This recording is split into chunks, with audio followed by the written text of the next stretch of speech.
ఓం నమ శివాయ. నా పేరు పాండురంగారావు. రుద్రాక్షలు వేదగణితము. రుద్రాక్షలు ఏకముఖి నుంచి 21 ముఖాల వరకు అందుబాటులో ఉంటాయి. ఒక్కొక్క ముఖము ఒక్కొక్క ఫలితాన్నిస్తూ, ఒక్కొక్క దేవత ఆధిపత్యం వహిస్తూ ఈశ్వరానుగ్రహంతో పాటు ఆ దేవత అనుగ్రహం కలిగే విధంగా రుద్రాక్షధారణ దోహదపడుతుంది. ఇవి వేసుకుంటే మనం ఉన్న స్థితి నుంచి ఉన్నతంగా ఎదగడానికి ఈ దైవికమైన సంపద తోడ్పడుతుంది.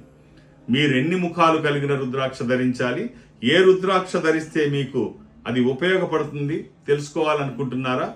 ఈ నెంబర్తో నన్ను కాంటాక్ట్ అయితే డైరెక్ట్గా మనం హైదరాబాద్లో కలుసుకునే అవకాశం ఉంది. వేద గణితం శ్రీ పాండురంగారావు గారు డేట్ ఆఫ్ బర్త్ చెప్పంగానే ఆ చక్రం వేయటం కానీ అది కానీ కొన్ని సెకండ్స్లో జరిగిపోయేటువంటి ఓ ప్రక్రియ. అలాంటి వారు మనకి ఇప్పుడు ప్రస్తుతం ఒక్క పాండురంగారావు గారే ఉన్నారేమో అని నాకు అనిపిస్తోంది.